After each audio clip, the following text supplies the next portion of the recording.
Hi, this is Derek Tsai from LearnByBlogging.com. Today I want to give a review of this book by Dr. Ben Carson, One Nation, What We Can All Do to Save America's Futures. And I'll put all the note here so you can follow along as I speak. Book review. Dr. Ben Carson came up with this book hoping to change this great nation for the better. He argued and prodded for the involvement of the citizens to do the best we can to save America's future from the same fate as the Roman Empire, the Great Britain, Egypt, and Greece. And I took away a few points here. Number one, 10% flat tax rate, just like tithe. Dr. Carson is a rather religious man. He draws on the Bible stories examples quite a bit throughout the book. In fact, every book has a proverbs or some kind of quote from the book. And 10% or some kind of flat tax seems to make sense for everybody, not the poor and the rich. And it seems to make sense if we don't have a loopholes. Of course, this means a lot of the CPAs, accountants, and even bean counters will be out of their jobs. So, number two is forced to read books and write report since childhood for his illiterate mom. And because of that, he acquired great knowledge and wisdom. And this is the whole reason why I'm doing this type of blog, because from the book I do learn quite a bit. And I'm sharing that with you, just like a book report. So number three is the action steps there are a lot of action steps at the end of the chapter that calls the reader to action, and I think that's very encouraging and get the reader something to do. And number four, that Dr. Carson. I keep saying Benson, actually Carson. Dr. Carson likes to quote proverbs, and there got to be some other wise persons than just King Solomon. Maybe that's just my take. Number five, his self-funded healthcare spending account plans make sense as it puts the people back in the driver's seat, but it's going to be very hard to implement. I don't think everybody has the same knowledge to make their own decision, but I'm just turning to an elite based on his definition. Number six, I agree with him that political correctness has really gone overboard, but there's a fine line between overly political correct and being empathetic toward other people, and I think that's very hard to distinguish. So here's a short summaries, chapter by chapter. Number one, chapter 1, Saving for the Future. He outlines the reason to save our nation in the areas of education, moral declines, national debt. He not particularly fond of Obamacare, and lack compromise and other illnesses that are haunting this nation. And in the part 1 is the causes of disunity and decline. Basically, he's outlining what's wrong with this country first. Number 2, chapter 2 is about political correctnesses.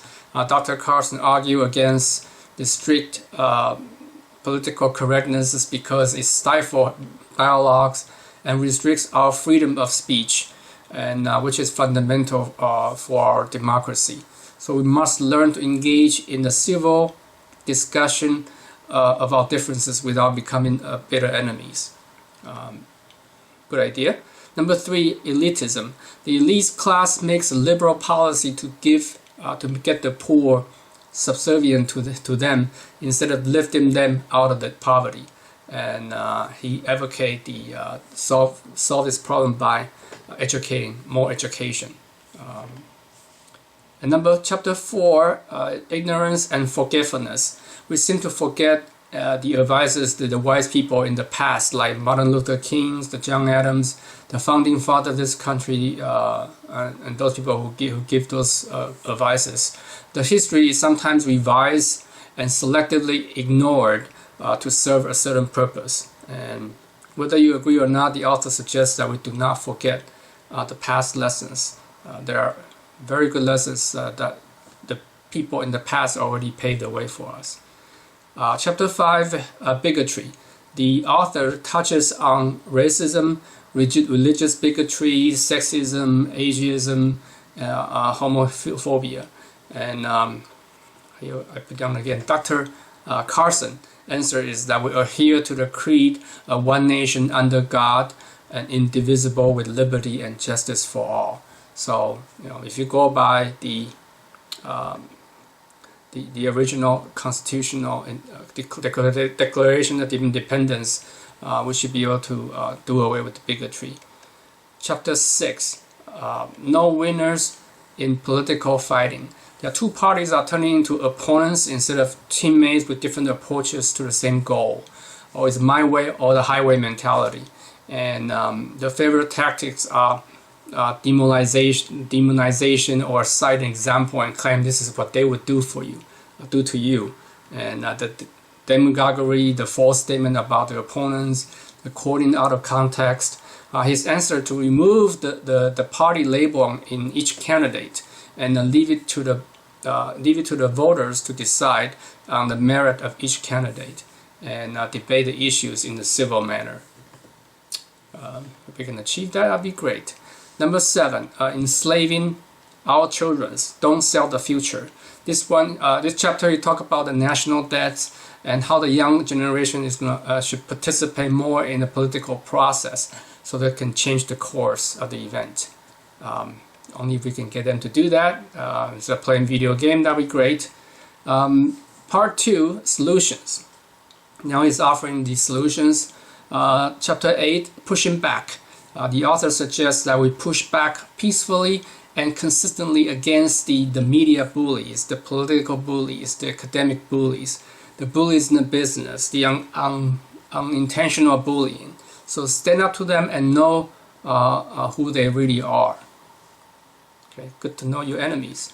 And number 9, respect for disagreement. There are disagreement between pro-life, pro-choice, welfare, and the doctor versus patients, the lawsuit and all that, the rich versus the poor. He offers strategies for a cordial disagreement. Basically compromise, focus on the big picture, concur on what is important to both parties, and that's very good negotiation skill. And chapter 10, he talk about the art of compromise, timing or setting the deadline somehow put people together and come up with a solution. So start with the small issues, and opportunity for compromise are like gay marriages, national debt, and is there too much pride and arrogance? Maybe that's what contribute to people not being able to compromise. Chapter 11, becoming informed. So education is the foundation of our government and democracy. We need to get to know the record of our representatives instead of voting according to party affiliation. That's hard to say. Honestly, it's going to be very difficult to really find out exactly what your party representatives is doing. And that's why it's advocating. Don't replace your brain with computer. Don't rely on just computer to tell you everything. Have some independent thought. Want educated citizens to know about history, geography, the household economics, finance, the state and national representative, nutrition and disease management, traffic rules, math involving percentage, and read at the 8th grade level. With education, you won't be fooled by the media, and I think there's a long way to really do that for everybody, unfortunately. Chapter 12, wisdom and knowledge. There's a difference between wisdom and knowledge. So knowledge is knowing the facts, and that doesn't make you a wise person. Wisdom is having the common sense in a way, and having the humility to recognize that one does not know everything is the beginning, right, of a wisdom. And it makes sense to me of the 2 points of healthcare. actually 3 points of healthcare that he bring up as a way to fix the problem. One is to stop the rapid rises of a cost, which is through the tort reform, to basically stopping all the lawsuits that will reduce the cost of medical cost, and make sure everyone has access to the basic health care, and restore the doctor-patient relationship and put patients back in charge of their own health.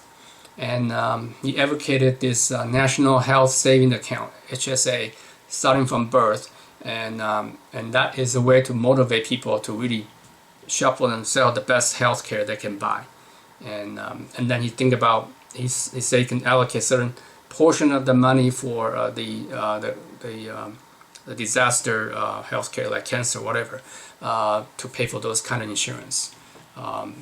Sounds like a very sound idea, if that's something that can be implemented. Chapter 13, My Brother's Keeper. This is a chapter discussing welfare, how to fund it in the capitalism instead of turning into a socialism, like a lot of the European countries are turning into. He advocates that we roll back the healthcare and have the people, not the government, to help people, other people. So we are our brother's keeper, not the government. And well, it's very easy to say than done. Sorry, I wrote the and you talk about I skipped. Okay, and then the part 3 is who we are, and this is the state of where we are right now. So without the vision, use the Constitution as a vision to protect the right. The original Constitution is to protect the right of people, not the rights of the government to rule the people. And we actually restrain the natural tendency of the government to expand, turn into a utopian vision. He advocates that we have a constitutional convention, revere it, and vote for it all over again, and confirm it again as a country, as a nation. Sounds like a good idea. Number 5, chapter 15, role models. So I think he thinks that everybody should have a model. Pick for yourself a good role model, not Miley Cyrus, of course, but his mom or teachers or the inventors or some contemporary ones will make a very good models. Chapter 16, the origin of morality. We may not know, and it goes into very detailed, a lot of nitty-gritty stuff. The religious thing. We may not know the origin of morality, but we should know the sense of morality. So we should have a good, strong sense of good and the right and the wrong. Hopefully that everybody does. 17, chapter 17. Take charge. Ask yourself the 4 questions. What is the best thing that happens if I do it? What's the best thing that could happen? The worst thing that could happen if I do it? And then ask a question of what's the worst thing that could happen? What is the best thing that could happen if I don't do it? And the other way around. So this is really his last call to action, to have courage and take action. So and that's the end of the book. Overall, this book is it's a good book if you want to understand Dr. Carson, where he stands, and now that he's running for president, would I vote for him? I would say he's pretty high on my list. At least I know where he stands, and I don't think he will out. But the problem is, I don't think he can outmaneuver those professional politicians. So I don't know how good would that do. But there it is. That's my review of this book, and hope you enjoy that. And I'll see you next time. Bye now.